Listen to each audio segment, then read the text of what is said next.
getting ready for a little spray foam adventure. I have my little one-piece suit, and the nozzles, just so you can see, there is a difference. This one's been sitting in my pocket. This one's been in the garage. They are temperature sensitive nozzles to tell you that your nozzle and or hoses are too cold, and it's 61 degrees out in the garage. Actually kind of nice, but the ideal temp for these guys is somewhere between 75 and 85 degrees, and that makes a huge difference on the coverage and how it comes out and how it bonds and all the other stuff. So I am going out of my way to make sure that everything is at the proper temperature. The moment has arrived. I actually had to wallow out my holes because for the horizontal pieces I had to get a hose, one hand, in the hole and down to the end so I could pull it back, obviously. The vertical holes, I can just throw the tip in and have it drop down to the next level and it'll come up. So my holes were ½ inch, and it just so happens the tubing I need to use to fit over the nozzle is ½ inch. So I had to open up all the holes to be able to get the hose in them. So that was the last couple hours. But yeah, respirator, glasses, suit, nozzles. I'm hoping to only go through a few nozzles. We'll see. You're supposed to change them out if you set more than 30 seconds. There's the kit. Pretty simple. Part A, Part B, they're color coded. So yeah, B black, A red, pretty self-explanatory. You just tighten the fittings on the tanks and you throw a nozzle on the hose and you put a little Vaseline on the tip before you put the nozzle on, and yeah, we're gonna open it up and see what happens. So where to begin? So I have a little extra spray foam coming out of the holes. Some just about perfect, some just a hair shy, and some went nuts. I mean, it came out like those snakes you got on the 4th of July that you'd light this little mound and the little black snake keeps coming out. And that's how this stuff came out. Oh my God, did it come out.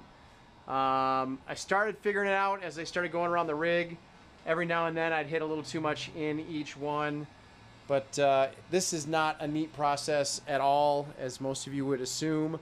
I'm starting to clean up now. Until I started over here because those are the biggest mounds of goop. But it cleans up relatively easy. Just let it dry and scrape it off, and then sand anything you don't want on whatever surface you're messing with. However, I have a heating pad and a little blower, a little heat gun, sorry, heating up my tanks because my mix started going one way instead of both parts coming out equally. Let's see if I can see it. You can see how that's running. It actually came out white right there.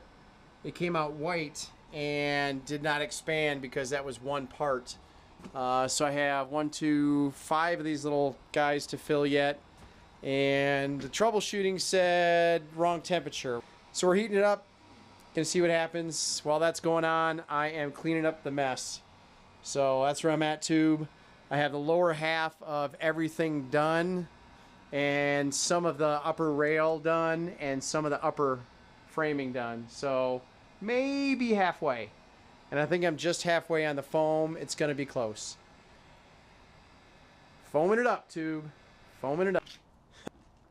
So there's me bleeding off the hoses, and I finally figured out how to get the gun apart and get my hose apart. You can see the hose is still kicking out goop, and I think that is my problem. I'm not sure how that cylinder could get blocked like that, but I'm guessing that's my problem. So I'm going to take it apart, clean it out, and see if I can get it together and at least use up what's left of my foam before I have to order more stuff. So let's see what happens here. Here it is, the morning after the spray foam disaster. Even though I was able to get the gun cleaned out, apparently the mix wasn't still quite right. because the stuff that had come out onto the floor that was foaming out didn't set. And I was afraid of this last night when I was spraying this, that it wouldn't set, and there just pools a little vomit is what it looks like. So good news, bad news is, good news is my cavities are still open, so I can still, for the most part, I might punch a hole or two here or there, but I still can probably get a tube up in there and spray foam the ceiling, because I spray foam the ceiling and a couple other spots once I thought I had the gun figured out, but I have got a mess to clean up today. So yeah, first half worked great. You can see that's how it's supposed to be, nice and crunchy, not soft and slimy. So spray foam, disaster to say the least. And it just oozed out of everywhere I hit. I don't think it set up even a little bit. Yeah, that's still tacky. So have some cleanup to do and order some more spray foam. Hopefully the company stands behind their product and we can get this done when we have warm weather again. In about 3 days it's going to start getting cold and I won't have the weather window to get this done, so we'll see what happens. What do I smell? Is that success? No, no, no. It is another spray foam kit. Another brand. Same hose, same gun as the last one. Identical, same fittings. The nozzles are the same. Let's see, here's the old style with a color determining, like it's too cold, it turns blue, and it's like solid blue, like as blue as the mixing part of that is. It turns that blue when it's too cold to spray. And the new ones are absolutely identical, only clear. I have my hoses, my 1/2-inch lines taped to the nozzles, basically jammed up to about there, and then I've got a 1/4-inch line jammed up to there. Where are those little guys? Here. And so I have them all stuck in these tubes because with a curl like this, when I try to jam it in here in one of the studs, the end will curl up like that and I won't be able to get as far as I need with the spray foam. So I'm straightening the ends just to take some of the curl out, but that's my setup. I have Vaseline for the nozzle tip. Put a little Vaseline on the gun before you put this guy on, and this just basically goes in a little hole and then snaps into place. I have my outfit to protect me. I've taken all the butt plugs out except one, and this one's actually kind of dry. They are like the greasiest, nastiest dang things. Nastiest dang things. So yeah, let's see, heat's on. So the heat's on. We've been holding right at about 74, 76. It's nice outside, however the sun's going down, so it'll start cooling off a little bit outside, but I'm warm enough inside that I'm comfortable spraying. I'm gonna start in the roof and see how this goes, tube. Hopefully, round 2 is a lot more productive than round 1 because I'm not getting another kit. I still have a lot to do, so hopefully we get this dialed in and moving pretty quick. Let's see what happens.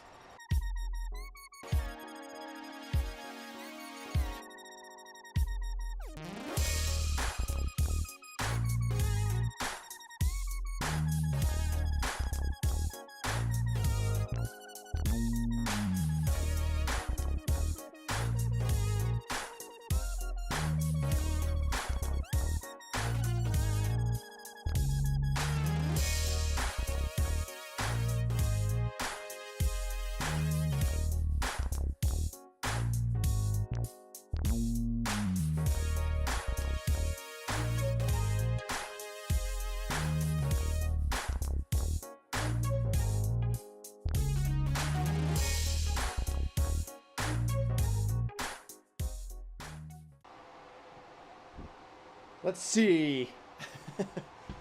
Getting the hang of it because I've only have a few spots where a bunch oozed out, and the rest of it, you can see there's just a little bit on the floor there, a little bit from the ceiling. So I'm finally figured out how to shoot these where they don't spit it out quite so insane and waste all my foam. Hence that. However, I am about 90% done. I have a bunch of little holes. So these guys are only not 3 inches deep, they're only 1.25 inches deep, so I need a smaller hose to get into them and fill them. And I have about a dozen of those around the rig. Couple up there, the corners, and the windows to fill, maybe 15. And that's it. But holy cow, it is so nice having a product work the way it's supposed to.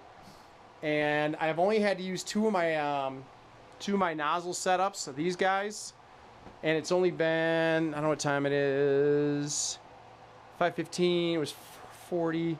So I went a little longer than 8 minutes a piece, for 40, maybe 15 minutes a piece,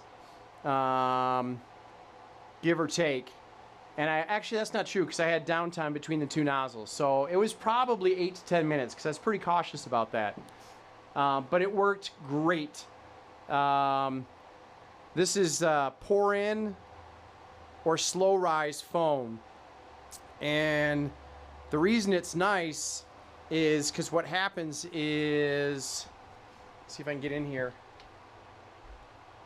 Basically you fill, you put your tube down to here so, and it doesn't rise so fast that by the time the foam hits the end of the tube it starts expanding. It actually drips down to the bottom and then starts expanding as you draw it out, it leaves a trail and fills it from the bottom up. Whereas a regular foam, if your nozzle stopped here and you started filling it, it would probably fill here or maybe drop down, leave a void, and then start filling here. This stuff, even though it looked crazy coming out, once it starts going, it goes. But initially, it goes pretty slow and fills the gap, and then when it has nowhere else to go, it just starts shooting out my holes. So again, for this application, I can't imagine doing anything else to fill the voids in the studs. And just from the last couple days where I've been feeling the studs from the morning when it's cold, on the ones that are insulated and the ones that are not, there's a significant temperature difference. Same thing when they're hot. The ones that are not insulated are super hot. The ones that are insulated are warm, maybe a little more than warm, but there is a huge temperature difference. So this will make a huge difference in thermal bridging, and just heating this thing. So we're letting the rig warm up. I was at 76 and kicked the heat off because I am dying in the suit. And I'll come back at it here in another 15-20 minutes. With a new nozzle, I am probably 3/4 of the way or so through the tanks. It looks like I'm gonna have enough. So good news tube, it's working and I am stoked. Just stoked. Boom, baby!